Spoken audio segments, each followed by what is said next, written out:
Hello everyone, welcome to star education YouTube channel. Star education YouTube ચેનલમાં આપ સૌનું ખૂબ ખૂબ સ્વાગત છે. આજનો જે વિડીયો છે એમાં આપણે ચર્ચા કરીશું 24મી ફેબ્રુઆરીના તમામ અગત્યના કરંટ અફેર. સૌથી પહેલા તો એક ક્વેશ્ચન હું તમને પૂછીશ જેનો જવાબ આપ સૌએ લખવાનો છે કોમેન્ટ બોક્સની અંદર. તો આજનો ક્વેશ્ચન એવો છે કે માલાબાર યુદ્ધ અભ્યાસ 2023 નું આયોજન કયો દેશ કરશે? ઓપ્શન આપેલા છે તમને, બરાબર? તો તમારે માત્ર આન્સર નથી લખવાનો, જેટલું પણ આ ટોપિકમાંથી યાદ આવે લખવાનો પ્રયાસ કરવાનો છે, બરાબર? જેમ કે જાપાન ક્યારે જોડાયું આ યુદ્ધ અભ્યાસમાં, ઓસ્ટ્રેલિયા ક્યારે જોડાયું, સૌથી પહેલી વખત આ યુદ્ધ અભ્યાસ ક્યારે થયો, આવા ઘણા બધા પોઈન્ટ અગત્યના આપણે ડિસ્કસ કર્યા હતા. તો એક રિટર્ન ટેસ્ટ સમજી તમને જેટલું પણ યાદ આવે, બરાબર, તમારું મેમરી પાવર તમારે ચેક કરવાનો છે, બરાબર? અને જો તમને એક દિવસમાં ભૂલાઈ જતું હોય તો તમારે એ વિડીયો છે થોડી વખત એકથી વધારે વખત જોવાની ટેવ રાખવાની, બરાબર? તો જેટલું રિવિઝન થશે, બરાબર, એટલું તમને યાદ રહેશે, બરાબર? તો કોઈ પણ વસ્તુ યાદ રાખવાની ટ્રીક એ જ છે કે તમે અવારનવાર એનું રિવિઝન કરો, કે નહીં કે તમે શોર્ટ ટ્રીક ગોતો એની.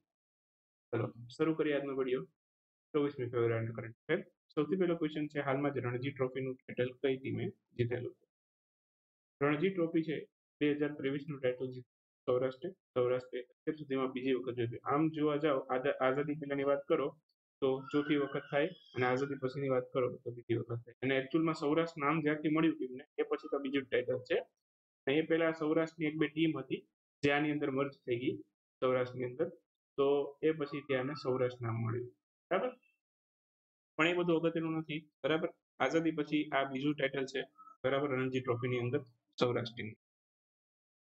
ફાઇનલમાં કોને હરાવેલું? એક ક્વેશ્ચન એ અગત્યનો. તો ફાઇનલમાં હરાવેલું બંગાળને. મેઇનલી આમાંથી ક્વેશ્ચન આવશે તો એ જ આવશે કે ભાઈ ટાઇટલ કોણે જીતેલું રણજી ટ્રોફીનું? સૌરાષ્ટ્રે. બહુ તો એવું પૂછશે કે સૌથી પહેલી ટુર્નામેન્ટ છે ક્યારે થઈ હતી રણજી ટ્રોફીની શરૂઆત ક્યારે થઈ હતી? તો 1934 ની અંદર છે આની શરૂઆત થયેલી હતી. વધારેમાં વધારે એવું પૂછે કે ફાઇનલમાં સૌરાષ્ટ્રે કોને હરાવ્યું? તો બંગાળને હરાવેલું.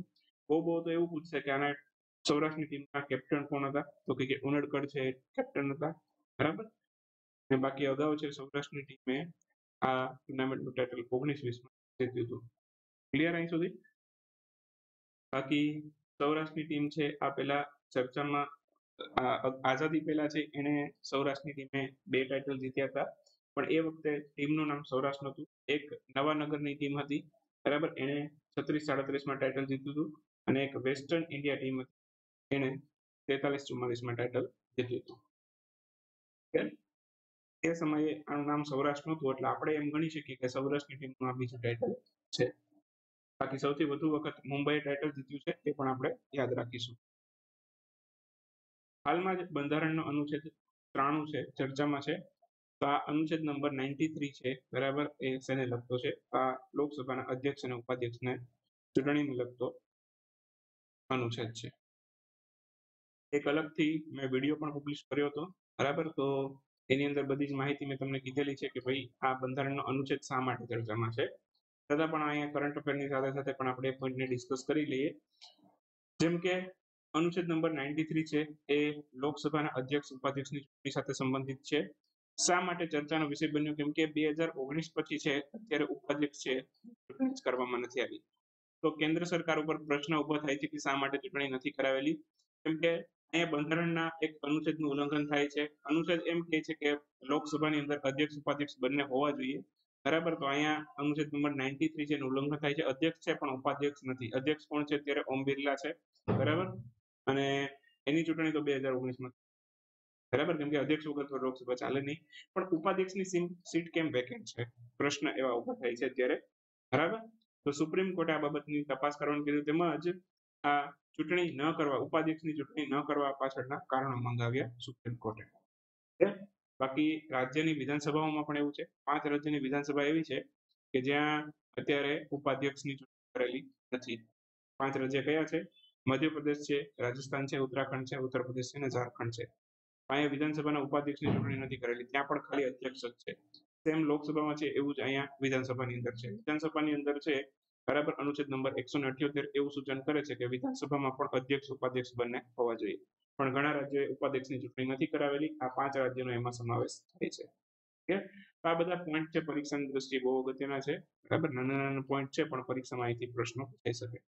બાકી રાજ્યસભામાં પણ હોય સભાપતિ ઉપસભાપતિ હોય, સભાપતિ કોણ હોય રાજ્યસભાના? ઉપરાષ્ટ્રપતિ હોય અત્યારે જે અંકર છે. અને ઉપસભાપતિ કોણ છે? તો કે હરિવંશ નારાયણસિંહ ઘણા લાંબા સમયથી છે. બાફતા એવોર્ડની કેટલામી આવૃત્તિના એવોર્ડ હાલમાં જાહેર થયા? 74મી આવૃત્તિ હતી. ઓપ્શન ડી આપણો થશે. બાફતા એવોર્ડની હાલમાં જે 74મી આવૃત્તિ છે એનું આયોજન કરવામાં આવેલું હતું. બરાબર, ઇંગ્લેન્ડના લંડન ખાતે આનું આયોજન થયું.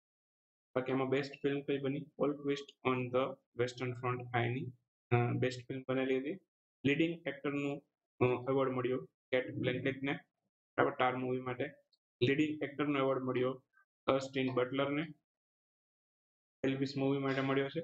બેસ્ટ ડાયરેક્ટરનો એવોર્ડ મળ્યો છે એડવાર્ડ બર્ગરને, all west on the western front આ મૂવી માટે એમને મળ્યો હતો. બેસ્ટ કાસ્ટિંગનો એવોર્ડ એલ્વિસ મૂવીને મળ્યો હતો. આટલા અગત્યના પોઈન્ટ છે બાફટામાંથી યાદ રાખવાના.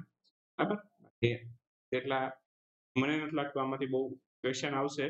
બરાબર, તો એક તો કેટલામી આવૃત્તિ છે એવું આવશે, કાં તો બેસ્ટ ફિલ્મમાંથી ક્વેશ્ચન આવી જશે અથવા તો બેસ્ટ ડાયરેક્ટરનો ક્વેશ્ચન આવી શકે. તો એવું એટલું બધું અગત્યનું નથી. આને તમે એક્ઝામ ટાઈમે આવા બધા જે ટોપિક છે એને સ્કીપ કરવા હોય તો તમે કરી શકો છો. હાલમાં ભારત સરકારે કયા સંગઠન હેઠળ વીમા સુગમ પોર્ટલ છે એની સ્થાપના કરવાની જાહેરાત કરી છે? તો વીમા સુગમ પોર્ટલ છે ઇરડાઈ હેઠળ સ્થાપવામાં આવશે. ઓપ્શન સી આપણો આન્સર થશે. હાલમાં જ કેન્દ્ર સરકારે વીમા સુગમ પોર્ટલ ઇરડાઈ હેઠળ સ્થાપવાની વાત કરી છે. પોર્ટલ આખું ઇરડાઈ હેઠળ કાર્ય કરશે. ઇરડાઈનું પૂરું નામ પૂછી શકે તમને પરીક્ષામાં. Insurance regulatory and development authority of India ઇરડાઈનું પૂરું નામ છે. સ્થાપના 1999માં થઈ હતી. મુખ્ય મથક એનું હૈદરાબાદમાં આવેલું છે. સ્ટાર્ટિંગમાં દિલ્હીમાં હતું, ત્યાંથી શિફ્ટ કરી દીધું તેલંગાણાના હૈદરાબાદમાં. બાકી આ ઇરડાઈ કયા મંત્રાલય હેઠળ કાર્ય કરે છે? ક્વેશ્ચનમાં એવું પણ આવે છે ઘણીવાર. તો એ નાણાં મંત્રાલય હેઠળ કાર્ય કરે છે. હાલમાં કયા સંગઠન દ્વારા કવચ 2023 નામથી એક હેકાથોનનું આયોજન કરેલું છે? તો કવચ નામની જે હેકાથોન છે 4 સંસ્થાએ મળીને કર્યું છે. બરાબર, આપણો આન્સર એ અને બી બંને થશે. એઆઈસીટીઈ કર્યું છે અને I4C પણ કરેલું છે. આ બે તો સંગઠન થઈ ગયા. ટોટલ મેં તમને કીધું એમ પ્રમાણે 4 સંગઠનોએ મળીને કવચ 2023 નામનું એક રાષ્ટ્રીય સ્તરનો સાયબર સુરક્ષા હેકાથોનનું આયોજન કર્યું હતું. સાયબર સિક્યુરિટીના પ્રશ્નો આપવામાં આવેલા, બરાબર, અને એના સોલ્યુશન માંગવામાં આવેલા. તો જે વિજેતા બન્યું એને 20 લાખ રૂપિયાનો રોકડ પુરસ્કાર આપવામાં આવશે. અને બાકી એઆઈસીટી છે એનું પૂરું નામ તમને પૂછે કે all India council four technical education, બરાબર.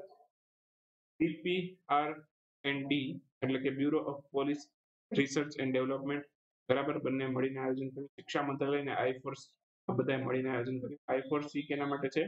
Indian cyber crime coordination. ચારેય મળી અને આનું આયોજન કરેલું છે કવચ હેકાથોન. હાલમાં જ ગ્લોબલ ટુરિઝમ ઇન્વેસ્ટર સમિટનું આયોજન ભારતના કયા સ્થળે કરવામાં આવ્યું? ગ્લોબલ ટુરિઝમ ઇન્વેસ્ટર સમિટ થશે દિલ્હીમાં. દિલ્હીમાં કઈ જગ્યાએ? નવી દિલ્હી પ્રગતિ મેદાન, બરાબર. તો હાલમાં જ છે ગ્લોબલ ટુરિઝમ ઇન્વેસ્ટર સમિટ છે નવી દિલ્હીમાં પ્રગતિ મેદાન ખાતે આનું આયોજન કરવામાં. બાકી સૌથી પહેલી વખત આ ગ્લોબલ ટુરિઝમ ઇન્વેસ્ટર સમિટનું આયોજન છે આ ભારતમાં થઈ રહ્યું છે. કેટલામું સંસ્કરણ છે એવું પણ પૂછી શકે, તો સૌથી પહેલું જ સંસ્કરણ છે, બરાબર. વાક્યમાં આપે કે ત્રીજું સંસ્કરણ છે, બીજું સંસ્કરણ છે એવું આપી દે તો ધ્યાન રાખવું આ સૌથી પહેલું છે ગ્લોબલ ટુરિઝમ ઇન્વેસ્ટર સમિટનું. આયોજન કોણ કરે છે? પર્યટન મંત્રાલય, બરાબર, અને CII બંને મળીને આનું આયોજન કરે છે. કોન્ફેડરેશન ઓફ ઇન્ડિયન ઇન્ડસ્ટ્રી આ એનું પૂરું નામ છે. અને 10 થી 12 એપ્રિલ આયોજન થશે. હજી થયું નથી પણ આવનારા દિવસોમાં થશે, એપ્રિલ મહિનામાં. બાકી એક ટુરિઝમ વર્કિંગ ગ્રુપની બેઠક થઈ હતી એ ગુજરાતના કચ્છમાં થઈ હતી. તો એની આરે કન્ફ્યુઝન ન કરતા. આ ગ્લોબલ ટુરિઝમ ઇન્વેસ્ટર સમિટ છે અને G20 ની ટુરિઝમ વર્કિંગ ગ્રુપની જે બેઠક છે એનું આયોજન ગુજરાતના કચ્છમાં થયું હતું. એક તો કચ્છના રણમાં લઈ ગયા હતા, બીજું ધોળાવીરા લઈ ગયા હતા G20 વાળાને, બરાબર. બાકી પર્યટન મંત્રાલય દ્વારા હાલમાં જ best tourism village competition portal છે એ પણ શરૂ કરવામાં આવેલું હતું. એના પછીનો ક્વેશ્ચન, હાલમાં જ ભારતના સૌપ્રથમ IATS નું સફળ પરીક્ષણ કયા શહેર ખાતેથી કયા શહેરની મેટ્રોમાંથી કરવામાં આવ્યું? ભારતનું સૌથી પહેલું IATS છે આનું સફળ પરીક્ષણ છે દિલ્હી મેટ્રો ખાતેથી કરવામાં આવેલું છે. તો આપણો આન્સર થશે ઓપ્શન બી. તો આ જે દિલ્હી મેટ્રો છે એમના દ્વારા સૌપ્રથમ IATS છે આ એક પ્રકારની સિસ્ટમ છે. તો આનું સફળ પરીક્ષણ કરવામાં આવ્યું છે દિલ્હી મેટ્રો સ્ટેશન ખાતેથી. તો આ શું છે IATS? તો ઇન્ડિજિનસ ઓટોમેટિક ટ્રેન સુપરવિઝન છે. ટ્રેનનું સુપરવિઝન કરવા માટેની એક સિસ્ટમ છે.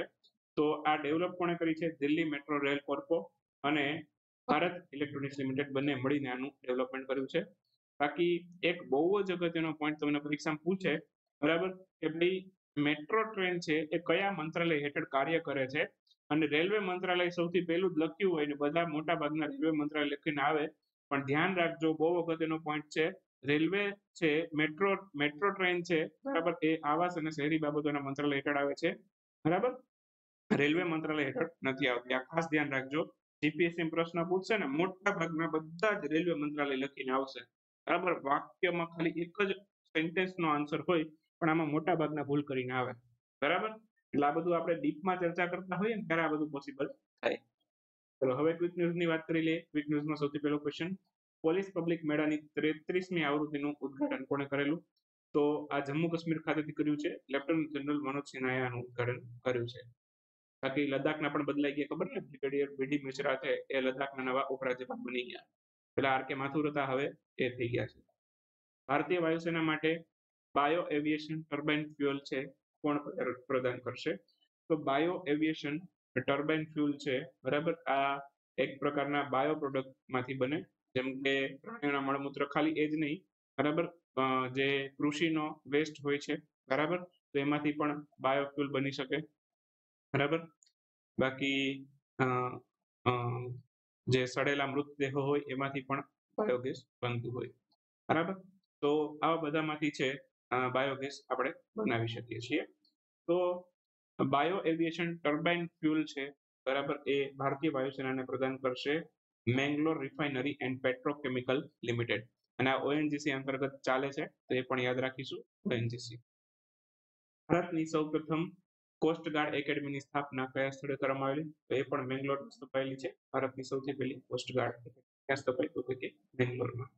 રાષ્ટ્રીય કૌશલ વિકાસ નિગમ દ્વારા સ્કિલ ઇન્ડિયા મિશન માટે કઈ કંપની સાથે કરાર કરવામાં આવેલા છે? તો સ્કિલ ઇન્ડિયા મિશન માટે HDFC લાઇફ સાથે કરાર કરવામાં આવેલા છે. હાલમાં જ કયા સંગઠન દ્વારા 102 કલાકારોને ઉસ્તાદ બિસ્મિલ્લાહ ખાન યુવા પુરસ્કાર 2019, 2020 અને 2021 જાહેર કરવામાં આવેલો છે? ટોટલ 102 કલાકારોને મળ્યા છે. 3 વર્ષ માટે જાહેર કર્યા છે, 19, 20 અને 21, અને પુરસ્કારનું નામ છે ઉસ્તાદ બિસ્મિલ્લાહ ખાન યુવા પુરસ્કાર, બરાબર. તો કઈ એકેડમીએ જાહેર કર્યા હતા? તો કયા સંગઠને જાહેર કર્યા? તો કે સંગીત નાટક એકેડમીએ જાહેર કર્યા છે. કયા રાજ્યમાં હાલમાં જ 8,800 કરોડ રૂપિયાના ખર્ચે કડપ્પા ખાતે સ્ટીલ પ્લાન્ટ સ્થાપવા અંગેની આધારશિલા રાખવામાં આવી છે? તો કયા રાજ્યએ રાખી છે? તો આ રાખી છે આંધ્રપ્રદેશ. તો આન્સર આવશે આંધ્રપ્રદેશ. આંધ્રપ્રદેશ પોતાની રાજધાની છે અમરાવતીથી વિશાખાપટ્ટનમમાં પણ શિફ્ટ કરી રહ્યું છે, એ પણ એક અગત્યનો પોઈન્ટ છે જે હમણાં ચર્ચામાં રહ્યો હતો. ભારતે હાલમાં જ 2023 બેડમિન્ટન એશિયા મિક્સ્ડ ટીમ ચેમ્પિયનશિપમાં બ્રોન્ઝ મેડલ મેળવ્યો છે. આ ટુર્નામેન્ટનું આયોજન કયા દેશમાં થયું હતું? ટુર્નામેન્ટનું આયોજન થયું UAEમાં. આમાં ગોલ્ડ જીત્યો ચીને, બરાબર, સિલ્વર જીત્યો સાઉથ કોરિયાએ, અને બ્રોન્ઝ જીત્યો આપણા ભારતે. બરાબર, ભારત અને થાઈલેન્ડ બંને મળીને બ્રોન્ઝ જીતેલો છે, એ પણ યાદ રાખજો. પ્રશ્નમાં એવું પણ આવે કે ભારત સાથે કયા દેશે બ્રોન્ઝ જીત્યો. યુનિસેફે ભારતમાં પોતાના નેશનલ એમ્બેસેડર તરીકે કોની નિયુક્તિ કરી છે? તો આયુષ્માન ખુરાના યુનિસેફના ભારતની અંદર એમ્બેસેડર બન્યા છે. હાલમાં કયા રાજ્યમાંથી કુકોબી એની એક નવી પ્રજાતિ થાયરેસ નરેન્દ્રની એની શોધ કરવામાં આવેલી છે? આનું નામ પ્રધાનમંત્રી નરેન્દ્રભાઈ મોદીના નામ ઉપરથી નથી રાખ્યું, બરાબર, એક સાયન્ટિસ્ટ છે, બરાબર, એના નામ ઉપરથી આને નામ આપેલું છે. તો આ કેરળમાંથી મળી આવી છે, તો આન્સર આવશે કેરળ. બાકી આપણી એન્ડ્રોઇડ એપ્લિકેશન પણ છે, બરાબર. એન્ડ્રોઇડ એપ્લિકેશનમાં તમે આપણું પેઇડ કન્ટેન્ટ એક્સેસ કરી શકો છો, બરાબર. તો લિંક તમને ડિસ્ક્રિપ્શનમાં પણ આપેલી છે, અથવા ડાયરેક્ટલી પ્લે સ્ટોરમાં પણ સર્ચ કરીને મળી જશે. લેટેસ્ટ હમણાં ફેબ્રુઆરીની વીક 3 ની મેગેઝિન ટેસ્ટ અપલોડ કરી છે, બરાબર. તો તમે બધું બાકી મળીએ હવે નેક્સ્ટ વિડીયોમાં 25મી ફેબ્રુઆરી સાથે. ત્યાં સુધી રજા લઈએ. આવજો, બાય બાય, ગુડ નાઇટ, શુભરાત્રી. Thank you for watching education.